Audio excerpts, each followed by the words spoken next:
The church bells had just finished their melodic announcement when my mother's voice cut through the sacred silence like a blade through silk. "This marriage is a mistake!" she screamed, her words echoing off the stone walls of St. Matthew's Cathedral, bouncing between the stained glass windows and settling like poison in the air. I'd love to know which corner of the globe you're watching from, and if this story speaks to you, make sure to subscribe. Tomorrow's video is one you absolutely can't miss. 200 guests turned in their wooden pews, necks craning to witness the spectacle unfolding at the altar.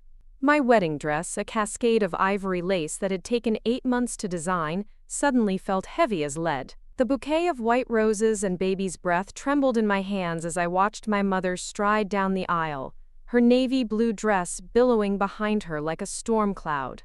"Catherine Elizabeth Morrison," she bellowed, using my full name like a weapon. "You will not throw your life away on this man." The officiant, Reverend Phillips, stood frozen mid-sentence, his prayer book hanging open in his weathered hands. Behind me, my bridesmaids gasped in unison, their pastel dresses rustling like autumn leaves in a sudden wind. My maid of honor, Jessica, reached out instinctively, her gloved hand brushing my elbow in a gesture of support that I couldn't quite feel through the shock. But it was my husband's reaction that made my blood run cold. Instead of the confusion or embarrassment I expected, Marcus stood perfectly still beside me, his jaw set in a way I'd never seen before. His dark eyes, usually warm and reassuring, had transformed into something calculating and distant. The slight smile playing at the corners of his mouth wasn't the nervous grin of a groom caught in wedding chaos. It was something else entirely. "Let her speak," he said quietly, his voice carrying a strange authority that made the hair on my arms stand up. My mother had reached the front of the church now, her face flushed with fury and something that looked almost like fear. "You don't know who you're marrying," she spat, pointing a trembling finger at Marcus. "You don't know what he's done." The congregation had gone completely silent. Even the children had stopped their restless shuffling. The only sound was the soft whisper of fabric as 200 people held their breath, waiting for the next blow to fall. "Mom, please," I whispered, but my voice came out strangled, barely audible above the thundering of my heart. She whirled on me, her eyes blazing with a desperation I'd never seen before. "Catherine, he's been lying to you from the beginning. Everything you think you know about him is a lie." Marcus stepped forward then, and I watched in stunned silence as he reached into his jacket pocket. For a moment, I thought he was going to pull out his phone, maybe call security to have my mother removed. Instead, he withdrew a small leather wallet, flipping it open with practiced ease. "Federal Bureau of Investigation," he said, his voice carrying clearly through the cathedral. "Special Agent Marcus Cole, Undercover Operations Division." The wallet caught the light streaming through the stained glass windows, the gold badge gleaming like a small sun. My knees nearly buckled. The bouquet slipped from my nerveless fingers, white roses scattering across the marble floor like fallen snow. "What?" The word escaped me as barely a breath. Marcus, if that was even his real name, turned to face me fully.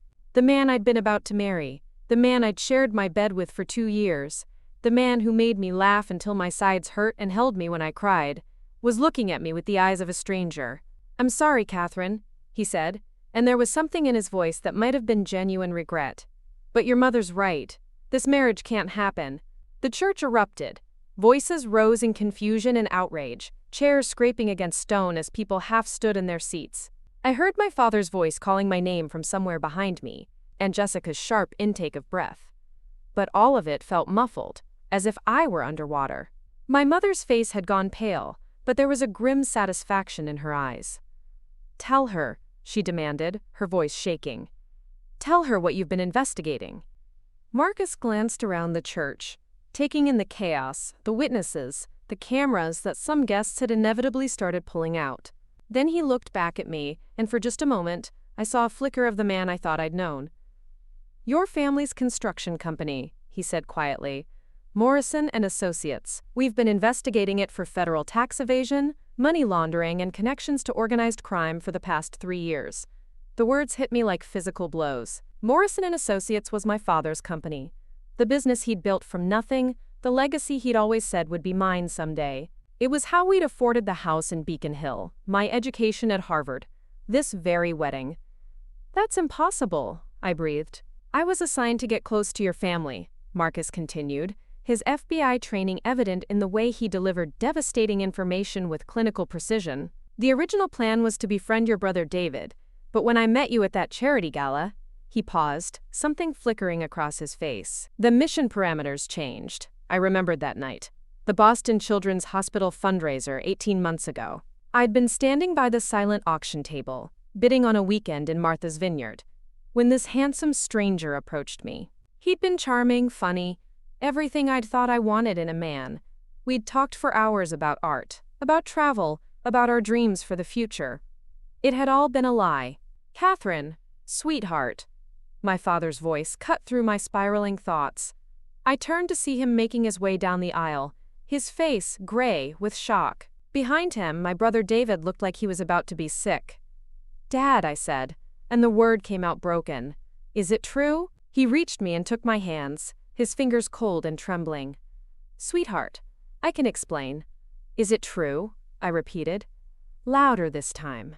The silence stretched between us, and in that moment, I knew. I could see it in his eyes, in the way his shoulders sagged, in the way he couldn't quite meet my gaze.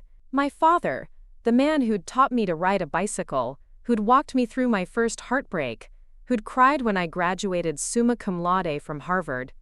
He was a criminal, some of it. He whispered finally. Not all of it, but some of it. The cathedral seemed to tilt around me. I reached out blindly, my hand finding the edge of the altar, using it to steady myself. The marble was cool under my palm, solid and real, in a world that had just revealed itself to be built on lies. The money laundering is true, Marcus said, his voice softer now but still carrying that official tone. We have documentation going back 5 years. The organized crime connections are more complicated, but your father's been paying protection money to the Torino family for construction contracts in the North End. Marcus, please, my mother said, and I realized she was crying. She doesn't need to hear all of this now. Actually, she does, he replied, and there was steel in his voice. She has a right to know what she's been unknowingly involved in. Involved in? I looked up at him, confusion cutting through my shock. I work for a nonprofit. I run literacy programs for underprivileged kids. How could I be involved in any of this? Your trust fund, he said simply. The foundation that pays your salary, your tuition, your apartment, this wedding. All of it has been funded by illegal money, Catherine. You've been living off the proceeds of federal crimes. The words hit me like a physical blow. Every good thing I'd ever done, every child I'd taught to read, every scholarship I'd helped fund, it was all tainted. Built on a foundation of lies and crime. I didn't know, I whispered. We know you didn't, Marcus said. And for the first time since he'd revealed his badge, he sounded like the man I'd fallen in love with. That's why you were never a target of the investigation. But Catherine, your brother David. What about David? The question came from behind me. I turned to see my brother pushing through the crowd of wedding guests, his face flushed with anger and panic. What about me? Marcus's expression hardened as he looked at my brother. David Morrison, you're under arrest for conspiracy to commit tax evasion, money laundering, and racketeering. The words seemed to hang in the air for a heartbeat before chaos erupted again. David lunged forward, but 2 men I'd never seen before materialized from the crowd, moving with the fluid efficiency of law enforcement. They had him in handcuffs before he could take 3 steps. This is insane, David shouted, struggling against the restraints. Catherine, don't let them do this. But I couldn't move. I stood frozen in my wedding dress, watching my brother being arrested, watching my father's face crumble, watching my mother sob into her hands. The cathedral that had been filled with joy and celebration 15 minutes ago now felt like a courtroom. There are more agents positioned throughout the church, Marcus said quietly, speaking only to me now. Your father will be arrested as soon as the ceremony is officially canceled. We were hoping to do this more quietly, but your mother forced our hand. I looked at my mother, who was standing a few feet away, her face streaked with tears. You knew, I realized. You knew he was FBI. She nodded miserably. I hired a private investigator to look into him 6 months ago. I thought he was after your money, but when I found out he was law enforcement, she shrugged helplessly. I tried to convince you to call off the wedding. I tried to make you see that something was wrong. A lot of love and effort went into bringing this story to life. If you're enjoying it, we'd be so grateful if you'd subscribe to our channel. Now, back to where we left off. She had tried. I remembered now, all the little comments, the pointed questions about Marcus's background, the way she'd grown increasingly agitated as the wedding approached. I'd attributed it to normal mother-of-the-bride stress, maybe some classist reservations about Marcus's middle-class background. Why didn't you just tell me? I asked. Because I was afraid you'd warn him, she said quietly. I was afraid you'd choose him over your family. The worst part was that she'd been right. If she'd told me 6 months ago that Marcus was FBI, I would have confronted him. I would have demanded answers. I might have even helped him disappear if I'd thought it would protect what we had. But standing here now, in my wedding dress, surrounded by the wreckage of my life, I realized I'd never really known him at all. The man I'd fallen in love with was a character he'd created, a role he'd played so perfectly that I'd believed in it completely. Catherine, Marcus said, and I turned to look at him one last time. I want you to know that what we had, some of it was real. My feelings for you, they weren't part of the assignment. I studied his face, looking for any trace of the man who'd proposed to me on a beach in Cape Cod 6 months ago, who'd held me during thunderstorms, who'd made me believe in fairy tale endings. But all I could see was Special Agent Marcus Cole, a stranger wearing my fiancé's face. No, I said quietly, none of it was real, because if it had been, you would have found a way to warn me. You would have found a way to protect me from this. He opened his mouth to respond, but I held up a hand to stop him. I bent down and gathered the scattered roses from the floor, clutching them to my chest like armor. Then I turned to face the crowd of wedding guests, all of whom were staring at me with expressions ranging from pity to horror to morbid fascination. I'm sorry, I said, my voice carrying clearly through the cathedral. The wedding is canceled. And with that, I walked down the aisle, my train trailing behind me like a river of broken dreams, leaving behind the man I'd thought I was going to marry, and the family I'd thought I knew. The late afternoon sun was harsh after the dim interior of the church, and I squinted as I stepped onto the stone steps. Behind me, I could hear the chaos continuing. Raised voices, car doors slamming, the efficient bustle of arrests being made. But I didn't look back. Instead, I stood on the steps of St. Matthew's Cathedral, still in my wedding dress, still holding my bouquet of scattered roses, and tried to figure out what came next when everything you'd believed about your life turned out to be a lie. The silence in my childhood bedroom felt suffocating. I'd managed to escape the cathedral and make it home to my parents' house in Beacon Hill, though I couldn't quite remember the drive. The wedding dress lay crumpled in a corner like a white ghost, and I sat on my old twin bed in a Harvard sweatshirt and jeans, staring at the walls covered with academic achievements and childhood memories that now felt like artifacts from someone else's life. My phone had been buzzing nonstop for 3 hours. Text messages from friends who'd been at the wedding, voicemails from reporters who'd somehow already gotten wind of the story, missed calls from numbers I didn't recognize. I'd turned it off an hour ago, but the silence was somehow worse than the chaos. A pros knock interrupted my thoughts. Catherine? My grandmother's voice was gentle through the door. May I come in? Eleanor Morrison was the only person I wanted to see right now. At 82, she was the family matriarch, a woman who'd survived the Great Depression, buried 2 husbands, and built her own successful real estate empire before women were even expected to work outside the home. If anyone could help me make sense of this nightmare, it would be her. Come in, Grandma Eleanor. She entered carrying a tray with 2 cups of tea and a plate of her homemade shortbread cookies, the same comfort food she'd brought me during every crisis of my childhood. Her silver hair was perfectly styled despite the chaos of the day, and she wore a simple black dress that somehow managed to look both elegant and practical. Your parents are downtown with lawyers, she said, settling into the antique chair by my window. David's been released on bail, but they're holding your father overnight. The words hit me like physical blows. My father, sleeping in a jail cell, it seemed impossible. How long have you known? I asked. Eleanor sipped her tea thoughtfully. About the business irregularities? I suspected something wasn't right about 2 years ago. Your father started making decisions that didn't make financial sense, taking contracts that should have lost money but somehow turned profits. He stopped asking for my advice, which he'd done his entire career. But you didn't say anything? I tried. Her voice carried a note of regret. I questioned him about some of the accounting discrepancies I noticed. He told me I was getting old, that business had changed, that I didn't understand modern construction financing. She smiled bitterly. It was easier for him to dismiss me than to explain why suddenly we were doing so well in a struggling economy. I set down my teacup, my hands shaking. Grandma, was any of it legitimate? The business, our money, my education?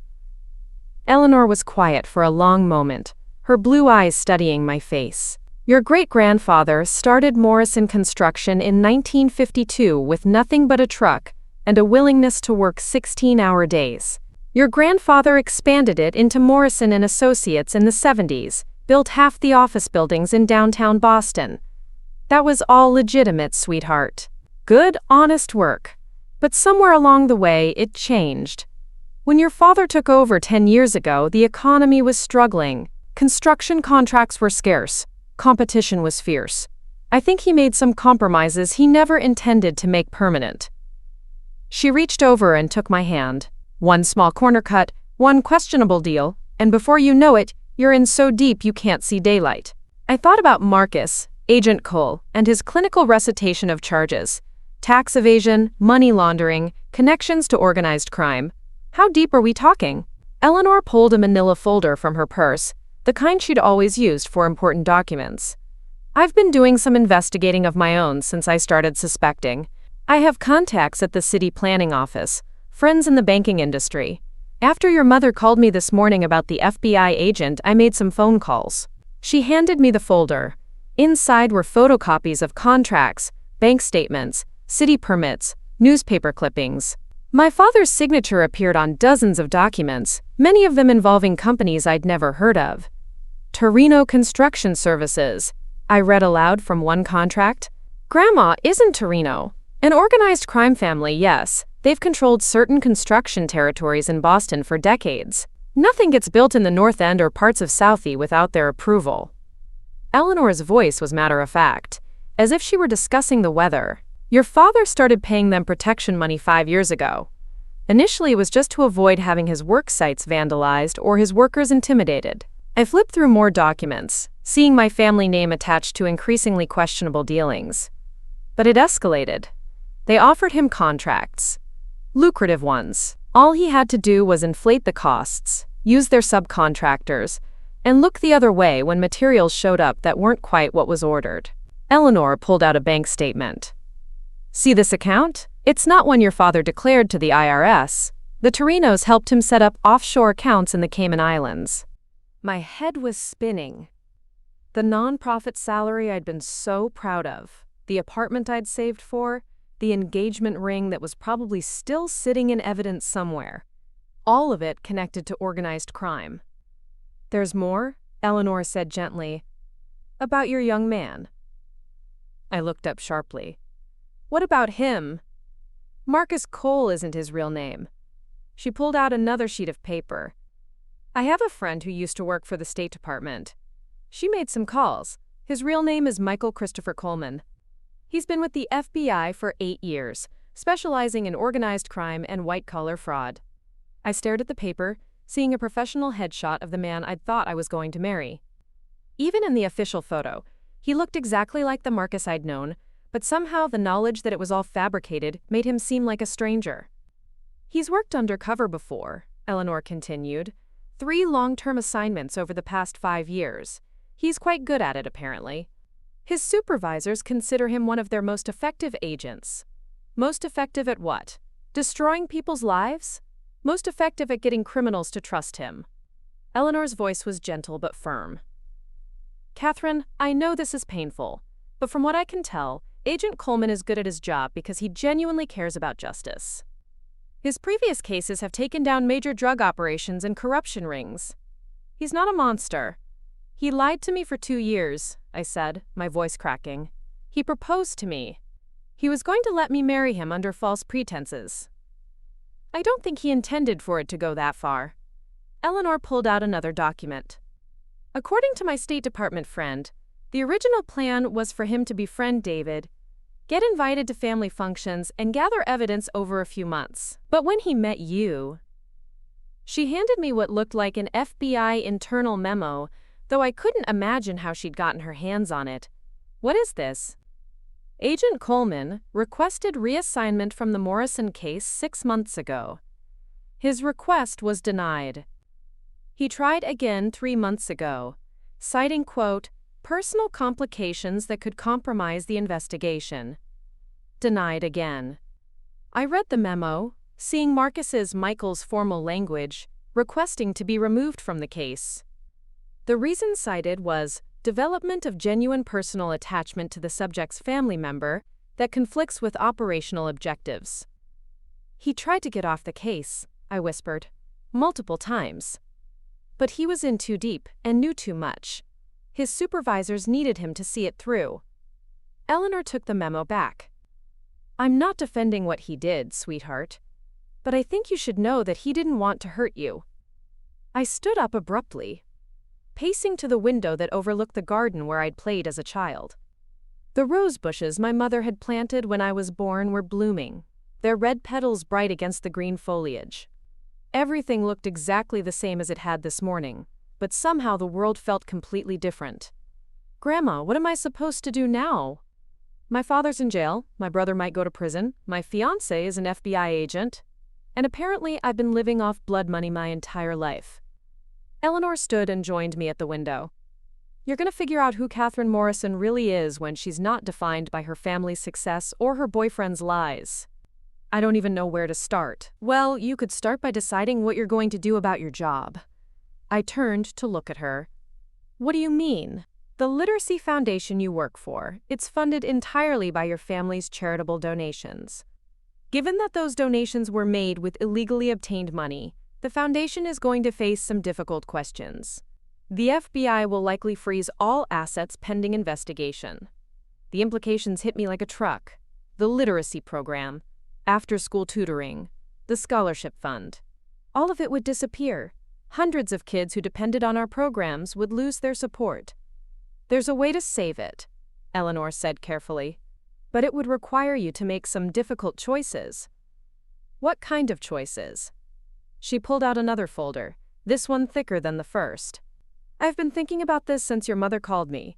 The foundation could continue operating if it had a new source of funding. Clean money, properly documented. Where would that come from? Me, Eleanor's voice was matter-of-fact. I have significant assets that are completely separate from your father's business.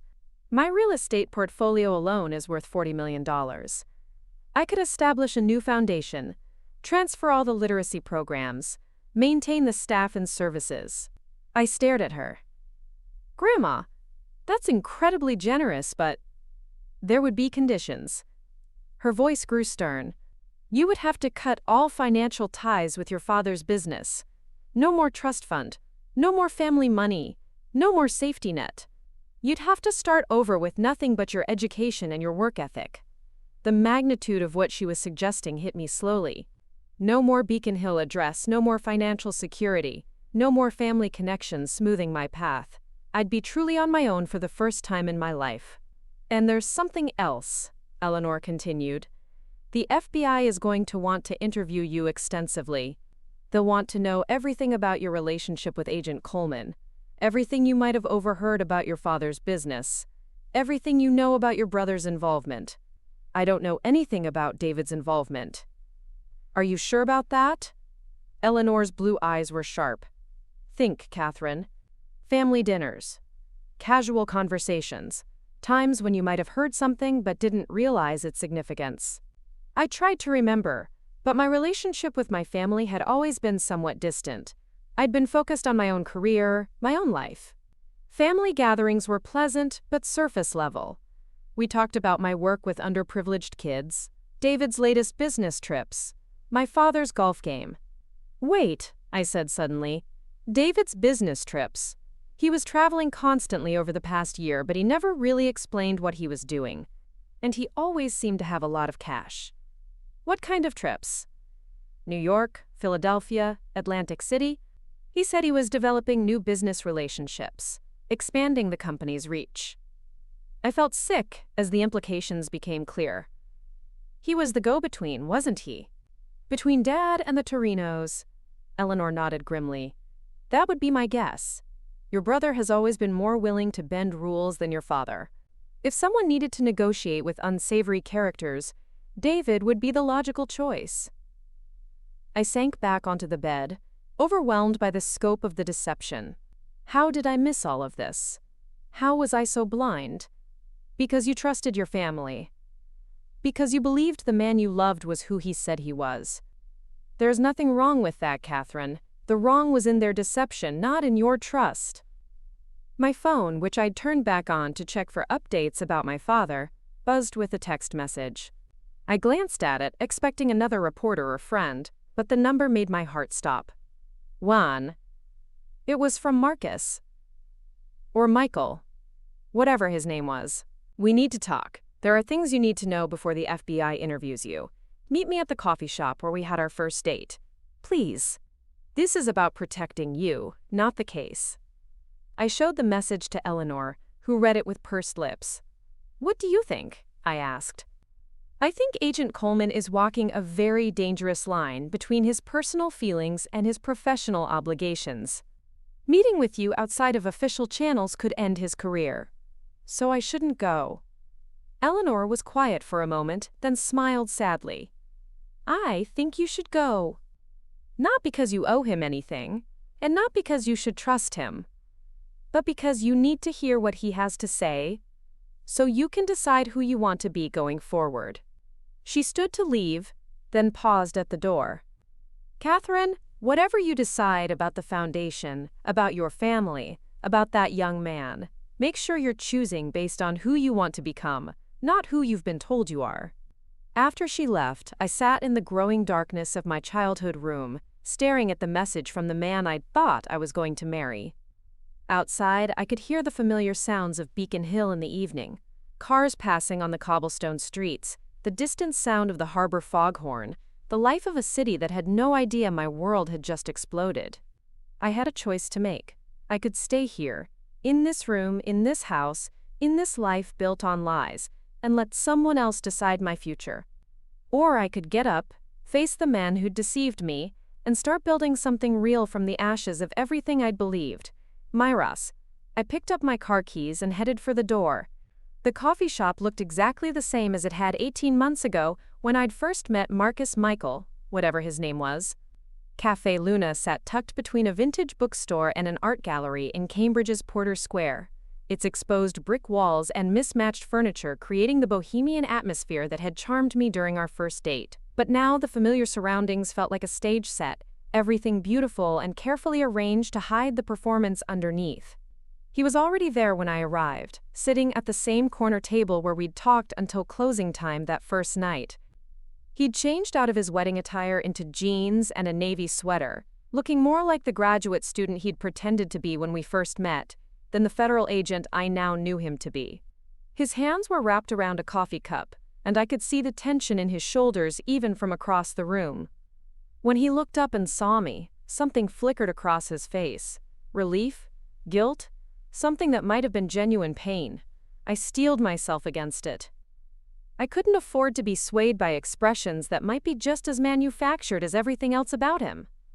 Catherine. He started to stand, but I held up a hand to stop him. Don't. I slid into the chair across from him, keeping the small table between us like a barrier. You said there were things I needed to know. So talk. He studied my face for a moment, and I had the unsettling feeling that he was cataloging my reactions, reading me the way he'd been trained to read subjects. First, I need you to understand that meeting me here puts you in a difficult position legally. Anything you tell me could potentially be used in the investigation. Are you recording this conversation? No. He pulled his phone out of his pocket and set it on the table, screen visible. And I'm not wearing a wire. But, Catherine, other agents might be watching. My supervisor doesn't know I'm here. The implications of that sank in slowly. You're risking your career to meet with me. I'm risking more than my career. His voice was quiet, strained. If the Bureau finds out I've compromised an ongoing investigation by having unauthorized contact with a subject's family member, I could face criminal charges. Then why are you here? He was quiet for a long moment, staring down at his coffee. When he looked up, his eyes held an exhaustion I'd never seen before. Because in about 18 hours, the FBI is going to arrest your grandmother. The words hit me like a physical blow. What? Grandma Eleanor? That's impossible. She's not involved in any of this. She's more involved than you know. Michael reached into his jacket and pulled out a manila envelope. Catherine, your grandmother isn't the innocent family matriarch you think she is. She's been the financial architect behind your father's money laundering operation. I stared at him in disbelief. You're lying. I wish I was. He slid a photograph across the table. It showed Eleanor entering a building I didn't recognize, deep in conversation with a man in an expensive suit. This was taken 3 months ago outside the offices of Meridian Financial Services. They're a shell company that processes payments for the Torino family. My hands trembled as I picked up the photograph. This doesn't prove anything. She could have been there for any reason. She's been there 16 times in the past year. Another photograph, this one showing Eleanor shaking hands with the same man.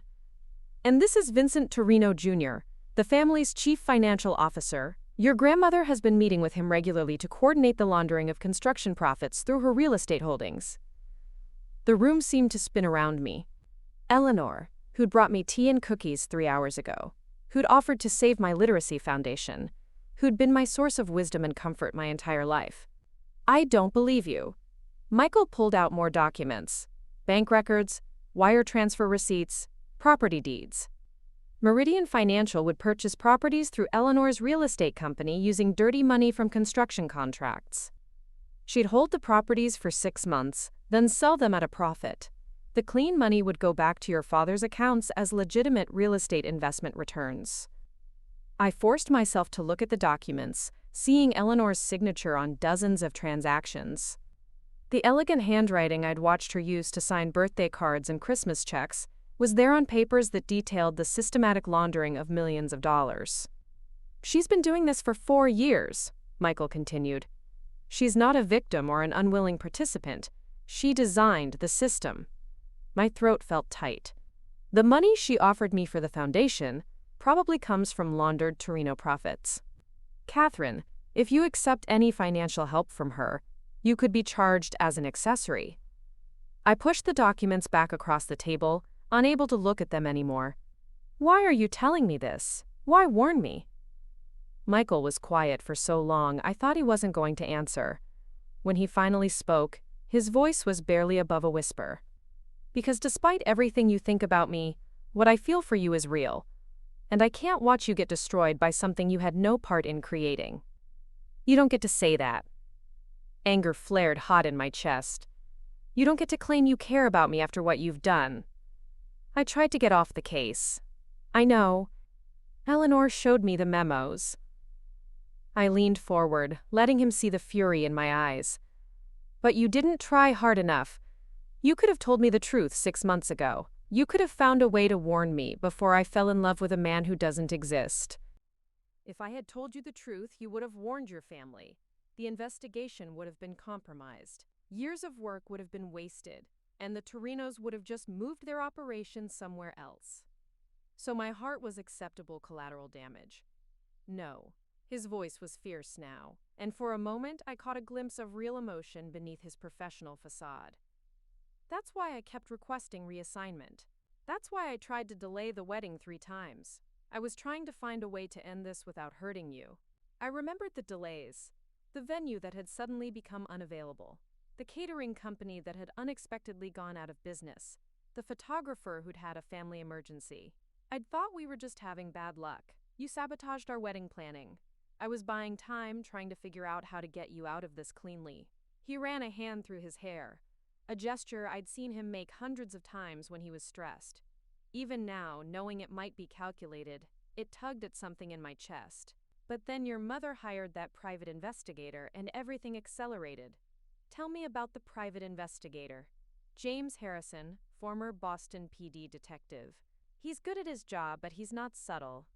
When he started asking questions about my background, it raised red flags. My supervisors decided they couldn't wait any longer. Michael's jaw tightened. They moved up the timeline. The plan was to arrest your father and David quietly after the honeymoon, give you a few weeks of married bliss before your world fell apart.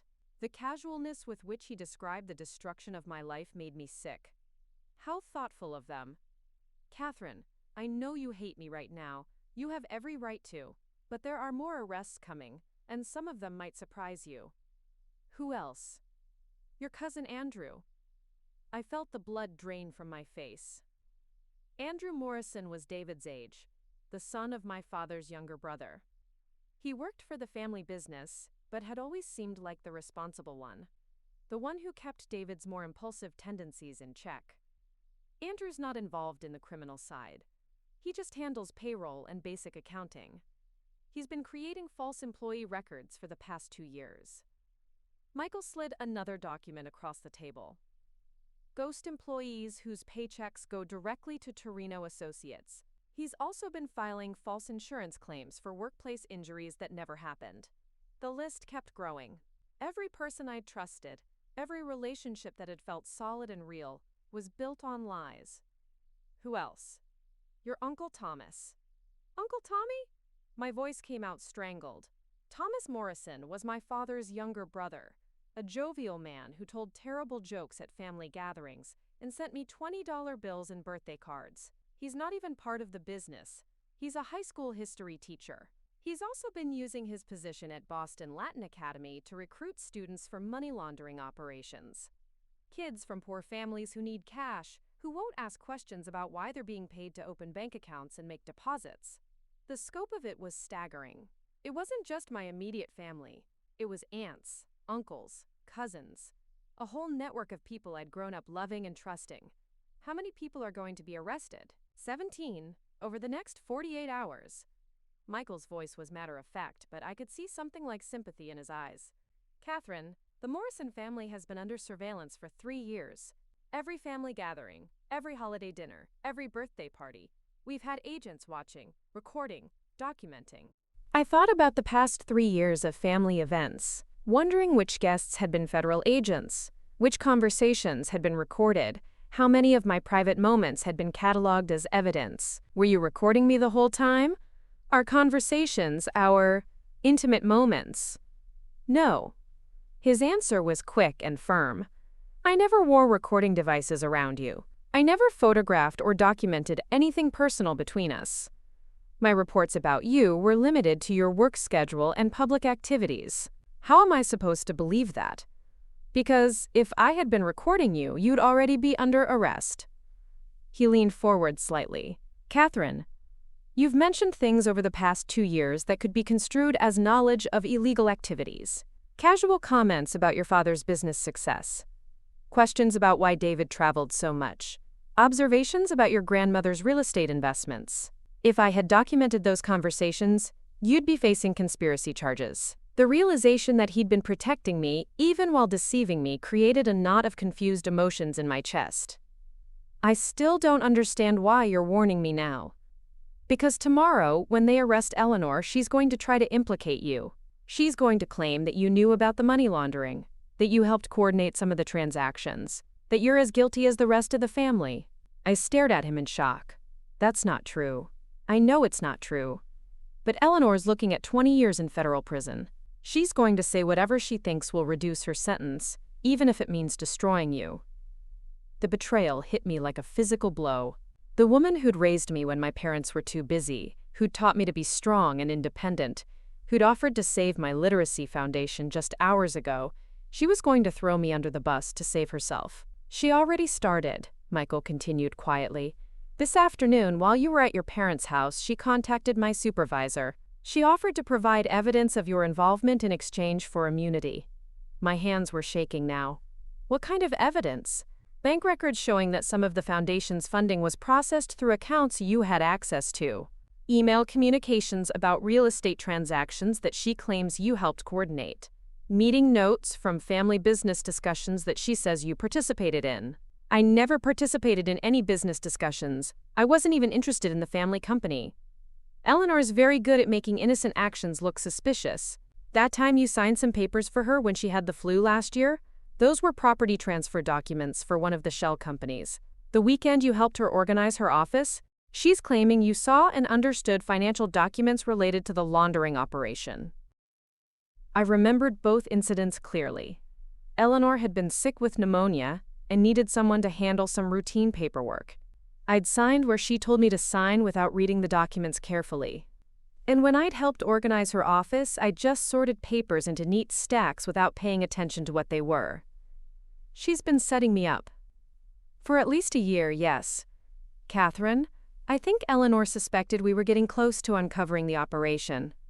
She needed someone in the family who could take the fall if necessary, someone whose innocence would be believable enough to generate sympathy, but whose involvement could be documented if needed. The coffee shop around us seemed surreal, normal people having normal conversations while my life disintegrated. A couple at the next table was arguing about whether to get a dog. 2 students near the window were studying for exams. Everyone else's problem seemed so simple, so manageable. What am I supposed to do? I asked. You need to get a lawyer tonight. A good one, someone who specializes in federal criminal defense. You need to be prepared for the FBI to interview you tomorrow, and you need to understand that anything you say can be used against you or your family. I don't have money for a lawyer, not if I can't touch any family funds. Michael was quiet for a moment, then pulled out a business card. Sarah Chen. She's one of the best criminal defense attorneys in Boston. I've worked with her on other cases. She's honest, smart, and she won't be intimidated by federal prosecutors. I took the card, noting the expensive office address. I can't afford someone like this. She owes me a favor. I'll call her tonight, explain the situation. She'll represent you pro bono until you can get back on your feet. Why would you do that? Because despite what you think of me, I don't want to see you destroyed by something you didn't do. He stood up, leaving money on the table for his untouched coffee. Catherine, there's one more thing you need to know. I looked up at him, bracing for another revelation. The real Marcus Cole, the identity I've been using. He was a real person. A graduate student who died in a car accident 5 years ago. When I took his name, I studied everything about him. His interests, his personality, his hopes and dreams for the future. I became him so completely that sometimes I forgot who I really was.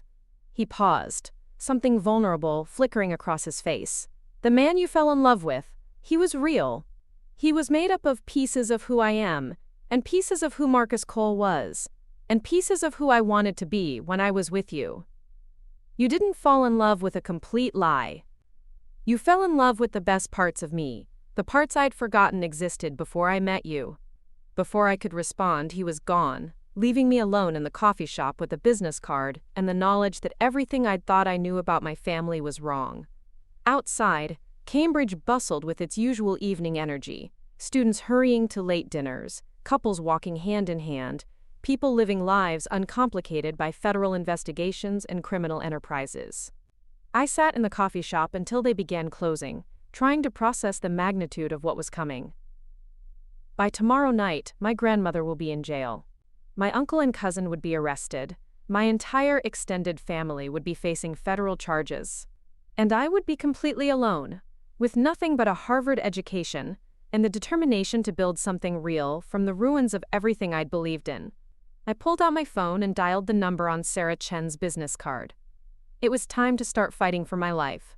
Sarah Chen's law office on State Street looked like a fortress of glass and steel, all clean lines and expensive furnishings that spoke of serious money and serious power. At 7:30 in the morning, I sat across from her mahogany desk, clutching a cup of coffee that had gone cold 20 minutes ago, while she reviewed the documents Michael had given me the night before.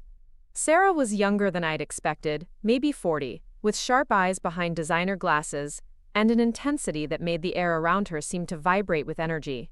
She'd agreed to see me at this ungodly hour because, as she'd explained on the phone, by noon today, the FBI would be executing arrest warrants, and we needed to be prepared. This is worse than Agent Coleman led me to believe, she said finally, setting down the last bank record.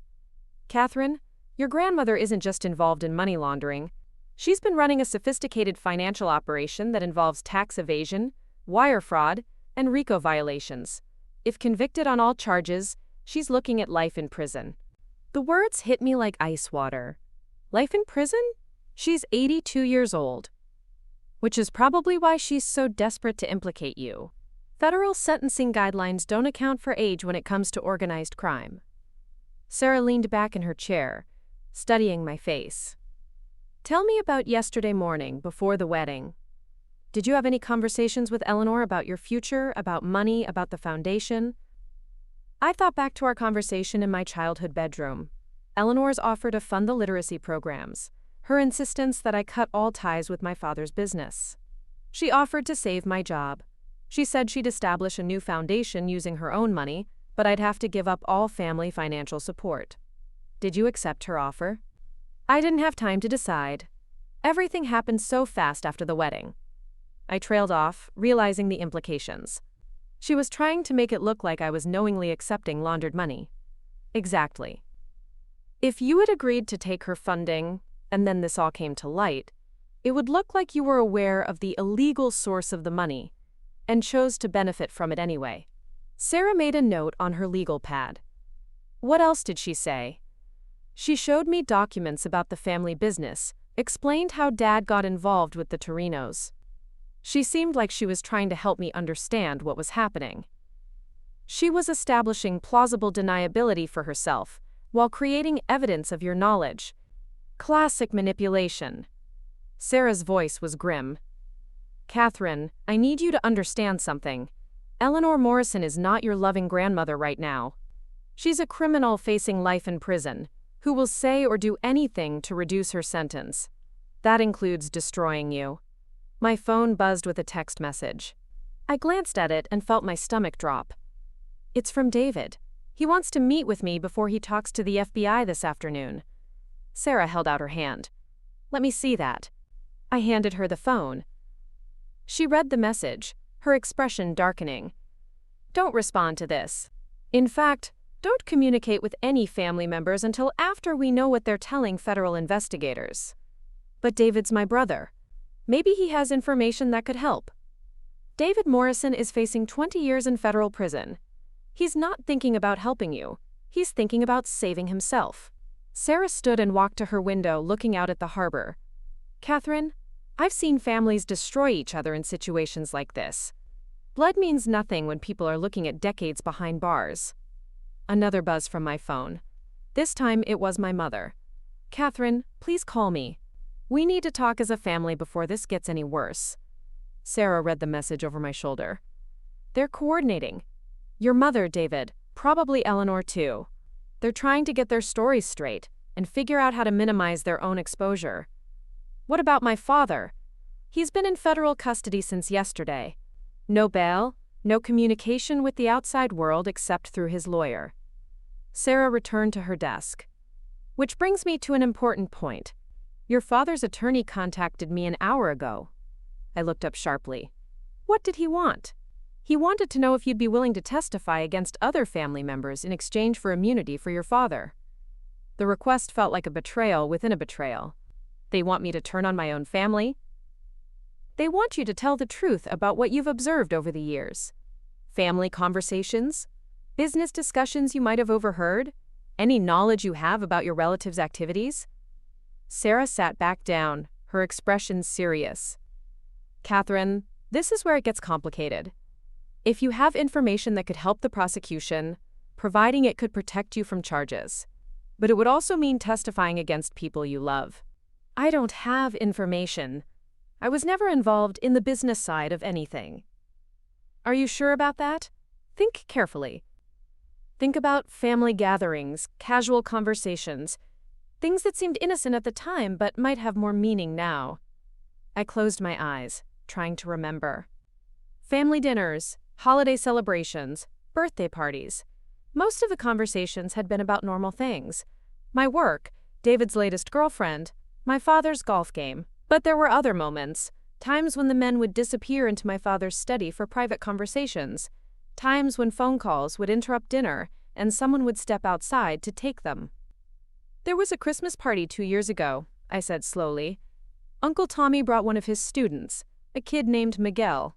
He was maybe 17 and seemed nervous. I remember thinking it was weird that a teacher would bring a student to a family party. Sarah made a note. What happened with this student? Eleanor gave him an envelope. She said it was a Christmas bonus for helping her with some paperwork. But I remember David making a joke about Miguel being good at making deposits. I opened my eyes, feeling sick. He was one of the kids being used for money laundering, wasn't he? Probably. What else? There were other students over the years. Always kids from Tommy's school. Always getting cash payments from Eleanor for vague administrative work. I thought harder.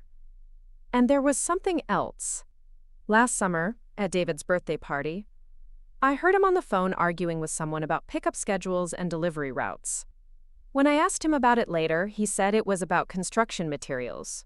But it seemed like a weird conversation to have at a party. Sarah was writing quickly now.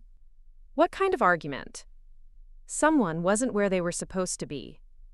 David was angry, saying that timing was crucial, and people couldn't just change plans without notice. He kept mentioning specific locations, a warehouse in Revere, a parking garage in Somerville. Those locations are probably where money and goods were being exchanged. If you testify about these conversations, it could help prosecutors establish the scope and timeline of the criminal enterprise. The weight of what she was suggesting hit me fully. You're asking me to help send my family to prison. I'm asking you to consider what's best for your future. Catherine, let me be blunt. The federal government has enough evidence to convict your family members with or without your testimony. Your cooperation won't determine whether they go to prison. It will only determine whether you go with them. Before I could respond, Sarah's assistant knocked on the door. Miss Chen? There's an FBI agent here to see Ms. Morrison. He says it's urgent. Sarah and I exchanged glances. Agent Coleman? I asked. No, the assistant replied. Agent Rebecca Martinez. She says she's the lead prosecutor on the Morrison case. Sarah's expression hardened. Tell her Ms. Morrison is represented by counsel and any communication needs to go through me. She says she has information about an imminent threat to Ms. Morrison's safety. The room went silent. Sarah looked at me, then made a decision. Bring her in, but this conversation is on the record, and she's not to ask any questions about the case without a formal immunity agreement in place. Agent Martinez was a compact woman in her 40s, with graying hair and the kind of focused intensity that came from years of putting dangerous people behind bars. She entered the office carrying a tablet and wearing an expression that immediately put me on edge. Ms. Morrison, she said, nodding to me before turning to Sarah. Counselor, I'm here because we have a situation that affects your client's immediate safety. What kind of situation? Sarah asked. Agent Martinez set her tablet on the desk, showing a series of surveillance photos. These were taken this morning outside Ms. Morrison's apartment building. Vincent Torino Jr. and 2 associates have been conducting surveillance on her residence since 5 a.m. I looked at the photos, seeing 3 men in a dark sedan parked across from my building.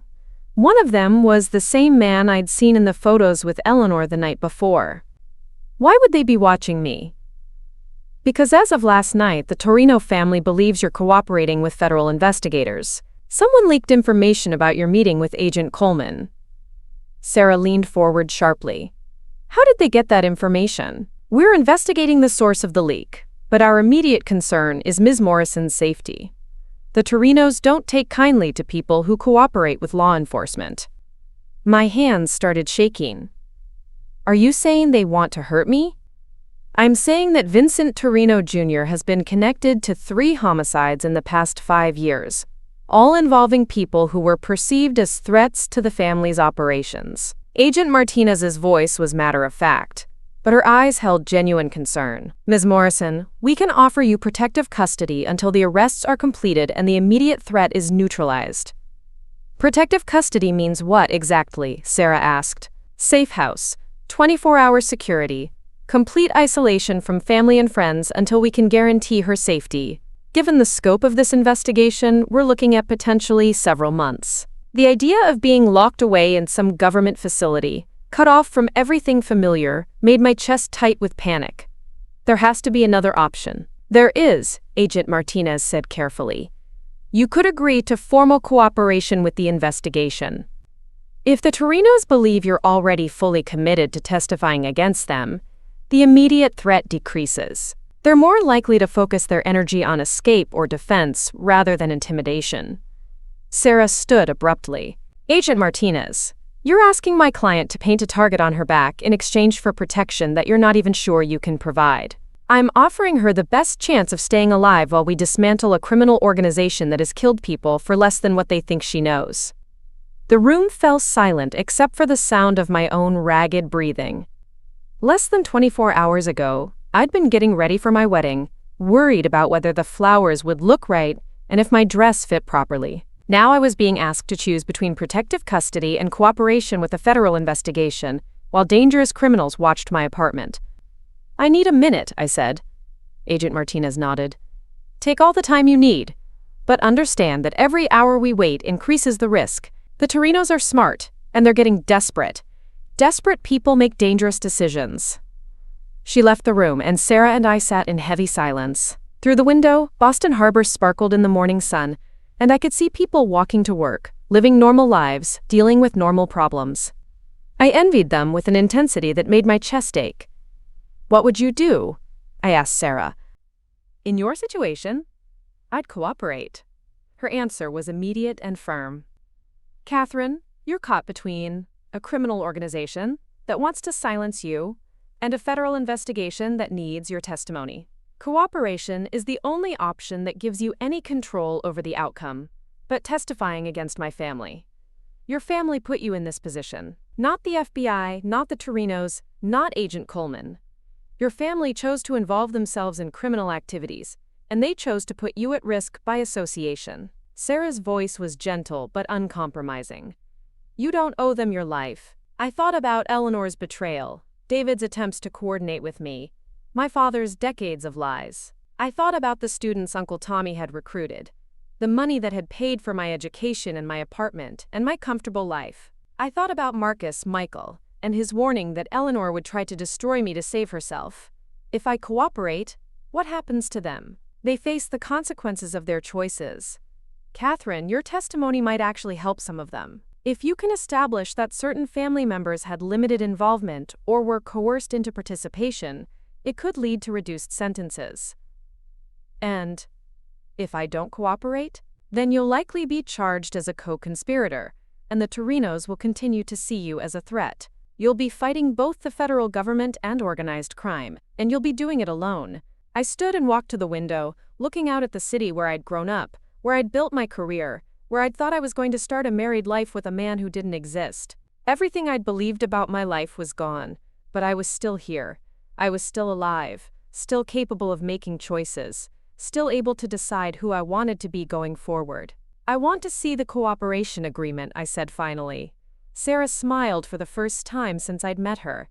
Now you're thinking like a survivor. When Agent Martinez returned, I was ready to take the first step toward building a life based on truth instead of lies, even if it meant destroying everything I'd once believed in to do it. The federal courthouse in downtown Boston felt like a cathedral of justice, its granite steps and imposing columns designed to remind everyone who entered that the weight of law pressed down from above. At 2:15 in the afternoon, I sat in a sterile conference room on the 8th floor, watching through bulletproof glass as FBI agents led my grandmother Eleanor up the courthouse steps in handcuffs.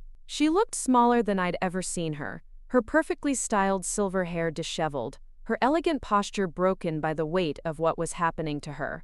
When she spotted the news cameras, she lifted her chin defiantly, and for a moment I saw a flash of the strong woman who'd raised me. Then an agent's hand on her shoulder guided her through the doors, and she disappeared from view. Your grandmother's arraignment is scheduled for 4 o'clock, Agent Martinez said from across the conference table. Her attorney is already arguing for bail, but given the flight risk and the severity of the charges, she'll likely be held until trial.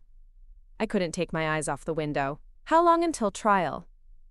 Federal criminal cases move slowly, 8 to 12 months, probably longer if she fights extradition on the RICO charges. Sarah Chen, who'd been reviewing cooperation agreements for the past hour, looked up from her documents.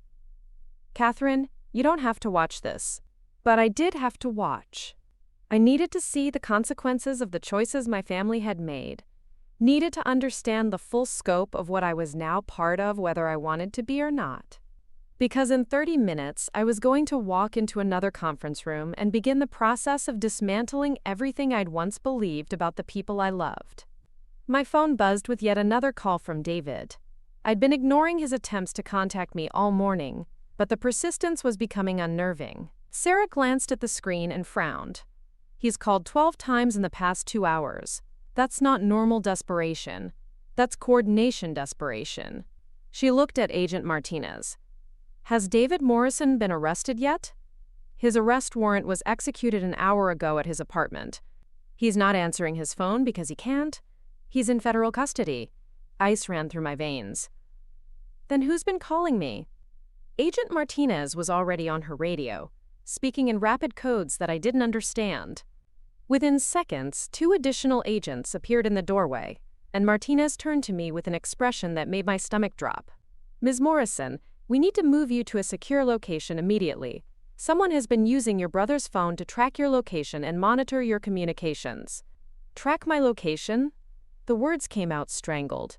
"Every time you've answered or declined one of those calls, it's pinged cell towers and given someone your approximate position. They know you're in this building."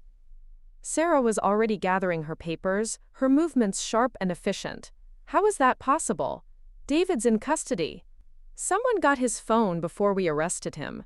Probably the same person who leaked information about Ms. Morrison's meeting with Agent Coleman." Martinez was speaking into her radio again, coordinating what sounded like an immediate evacuation.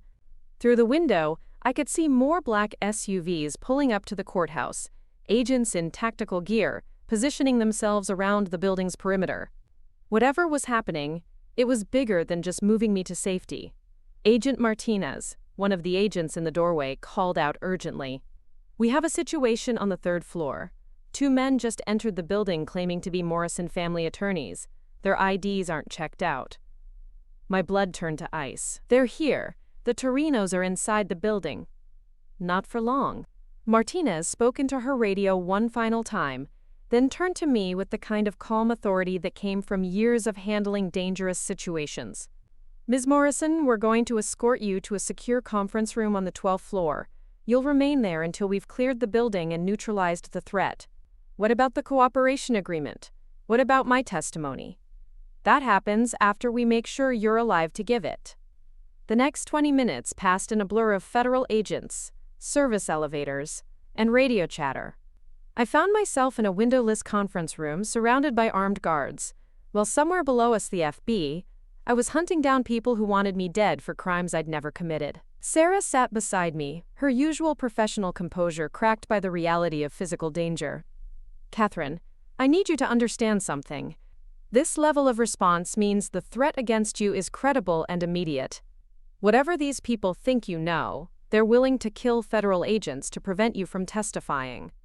But I don't know anything worth killing for. You know about the student recruitment operation. You can identify specific kids who were used for money laundering. You can testify about family conversations that establish the scope and timeline of the criminal enterprise." Sarah's voice was steady, but urgent. "To the Torinos, that information is worth millions of dollars in prosecutorial leverage." An agent appeared in the doorway. "Ms. Chen? Agent Martinez wants to speak with you privately." Sarah left, and I was alone with my thoughts and the weight of what was happening. Through the closed door, I could hear fragments of radio communication: suspects contained, building secure, perimeter established. The language of law enforcement responding to an active threat on my life. When Sarah returned 20 minutes later, her face was pale. "They arrested Vincent Torino Jr. and 2 associates on the 3rd floor. They were carrying zip ties, duct tape, and what appeared to be chloroform." The implication hit me like a physical blow. They were going to kidnap me, from inside a federal courthouse, during business hours, while you were meeting with FBI agents. Sarah sat down heavily. "Catherine, This level of desperation suggests something bigger is happening. Something that makes your testimony crucial enough to risk everything to prevent. Agent Martinez returned, her expression grim. We found David Morrison's phone in Vincent Torino's pocket, along with detailed surveillance photos of you taken over the past 6 months. This wasn't a spur-of-the-moment operation.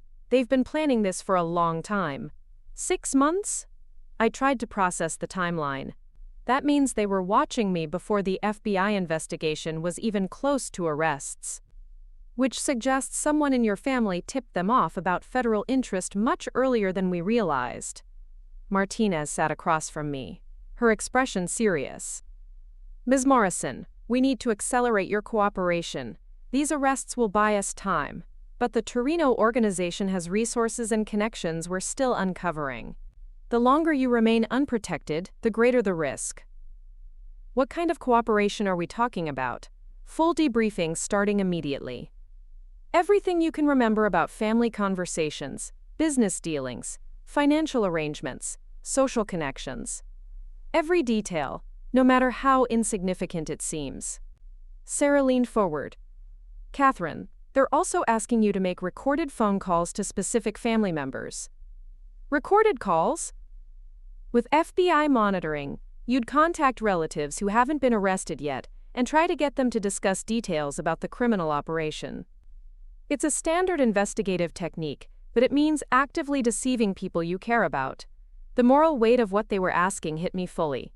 You want me to trick my own family into incriminating themselves.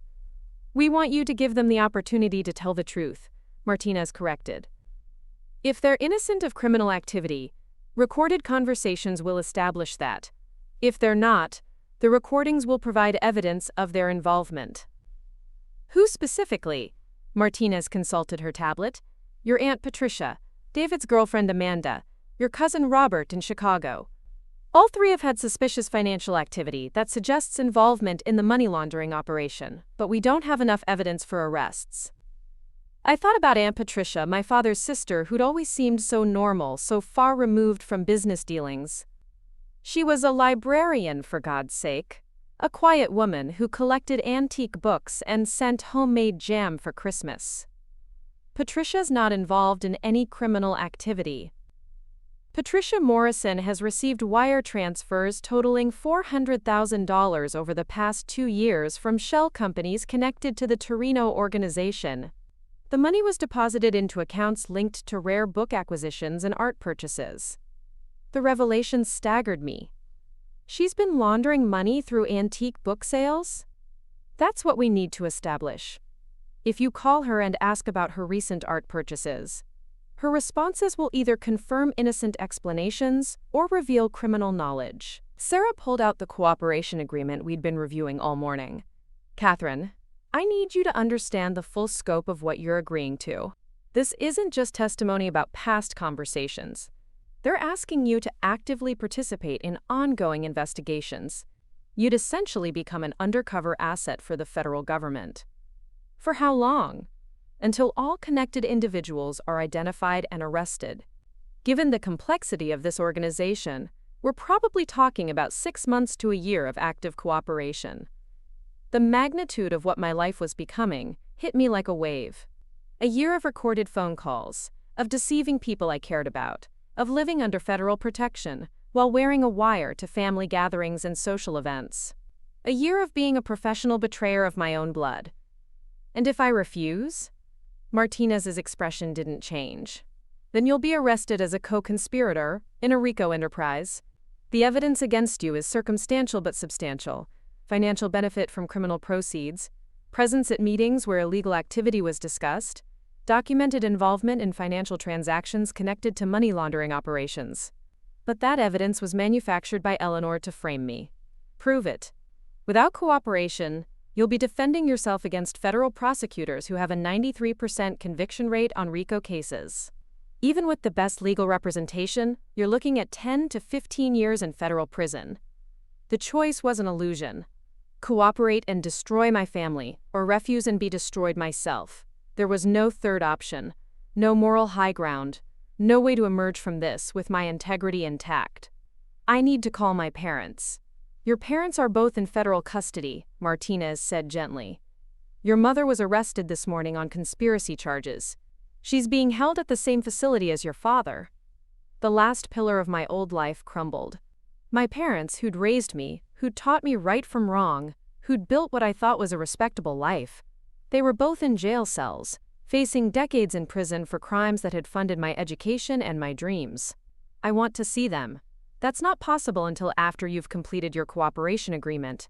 Contact with family members under investigation could compromise ongoing operations. I looked around the sterile conference room, at the federal agents guarding the door, at the lawyer who'd become my only ally in a world where everyone I'd trusted had betrayed me. How did my life become this? Your life became this because your family chose crime over legitimacy, Sarah said quietly. But Catherine, you still get to choose who you become next. You can choose to be someone who tells the truth, even when it's difficult.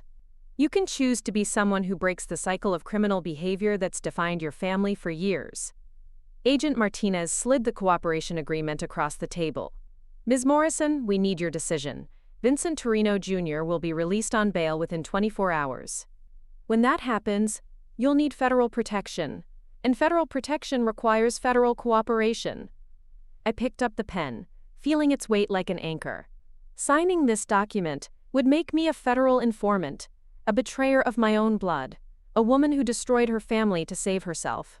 Not signing it would make me a criminal, a victim, a cautionary tale about the price of loyalty to people who'd never deserved it. If I do this, if I cooperate fully, what happens to the Literacy Foundation? What happens to the kids I've been working with? Martinez and Sarah exchanged glances. The foundation's assets are frozen pending investigation, but if your cooperation leads to recovery of laundered funds, the government could authorize the establishment of a clean nonprofit to continue the work. Funded how? Asset forfeiture from the criminal enterprise. The money your family stole from taxpayers could be used to fund legitimate educational programs.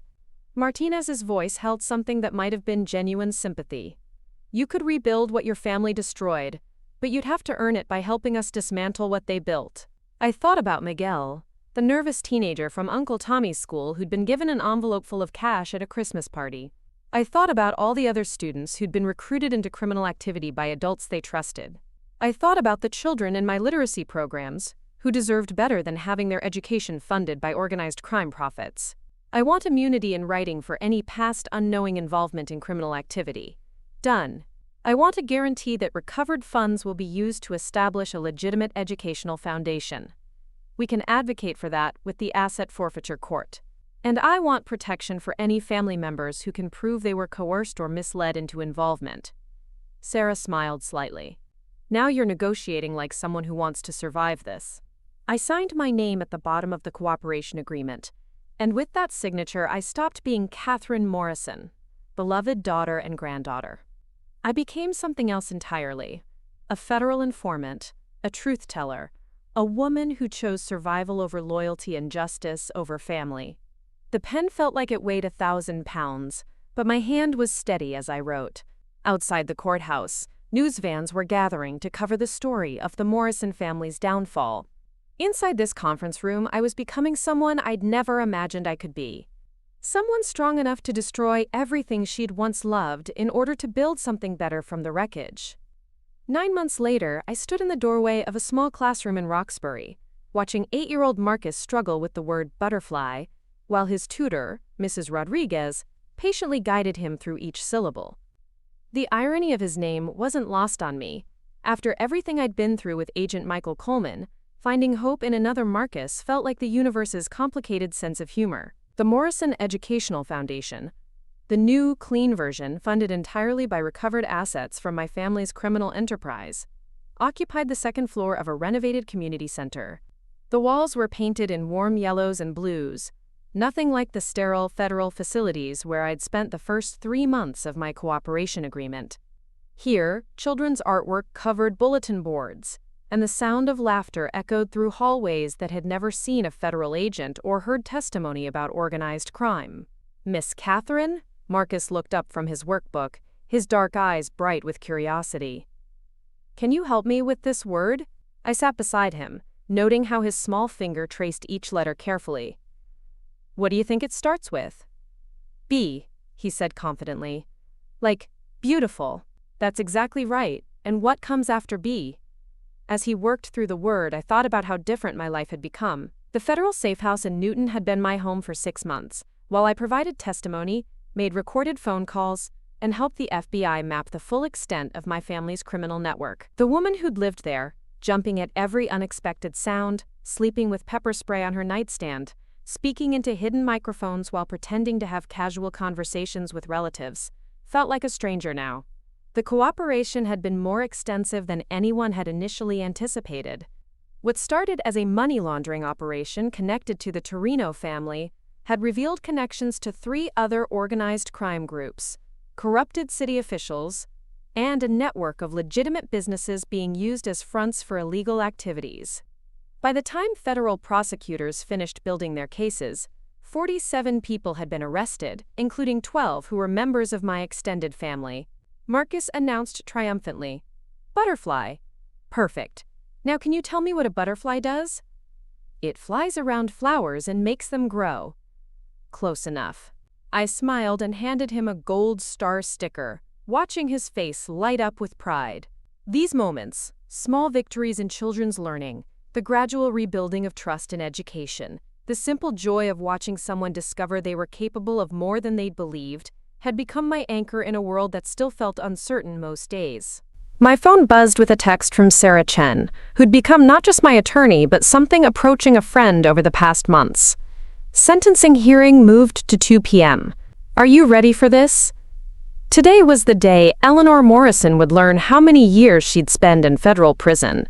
At 83, she'd been convicted on 14 counts of money laundering, tax evasion, and RICO violations. The federal sentencing guidelines suggested 20 to 25 years, which at her age amounted to a life sentence. I'd testified against her for 3 days during the trial 2 months ago, detailing every conversation I could remember about real estate transactions, every observation about her meetings with suspicious characters, every instance where she'd manipulated situations to implicate me in criminal activity. It had been the hardest thing I'd ever done.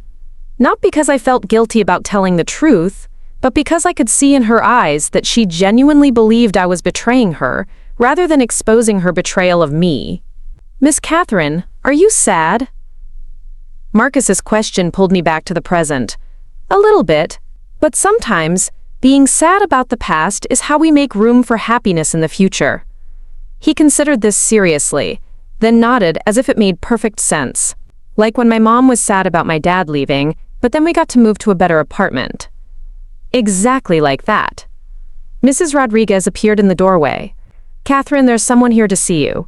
He says it's about the scholarship program." I followed her to the small office I'd set up at the front of the building, expecting to meet another parent interested in our tutoring services. Instead, I found Michael Coleman. I still couldn't think of him as Marcus, sitting in the waiting area, wearing a simple black suit and holding a manila envelope. He stood when he saw me, and for a moment we just looked at each other across the space of 9 months that had changed everything. He looked older, more tired than I remembered, with new lines around his eyes that spoke of stress and sleepless nights. But there was something else different about him, a vulnerability that hadn't been there when he was playing the role of my fiancé. "Hello, Catherine. Agent Coleman." I kept my voice neutral, professional. "I wasn't expecting to see you." "I'm not Agent Coleman anymore, actually. I resigned from the bureau 6 months ago." He held up the envelope. "I'm here in a personal capacity, not a professional one." This was news to me. During my cooperation period, I'd been told that Michael was continuing his undercover work on other cases, that our paths were unlikely to cross again once the Morrison investigation was complete. The idea that he'd left federal law enforcement felt significant, in a way I couldn't quite process. "Why did you resign?" "Because I realized I'd lost the ability to compartmentalize the job from the person. After what happened with us, with your family, I couldn't maintain the emotional distance necessary for undercover work." He set the envelope on my desk. "And because I wanted to do something that built things up instead of tearing them down." "What do you do now?" "I'm a social worker. I help kids who've been recruited into criminal organizations. Kids like the students your uncle was using for money laundering. It's not glamorous work, and it doesn't pay much, but it feels honest in a way federal law enforcement never did. The irony was almost overwhelming. The man who'd destroyed my family by exposing their crimes was now helping children who'd been victimized by similar crimes. That's unexpected. I know this is strange, me being here, but I wanted you to know that the scholarship fund your foundation applied for has been approved. He gestured to the envelope. $200,000 for educational programs targeting at-risk youth. It should be enough to expand your literacy program significantly.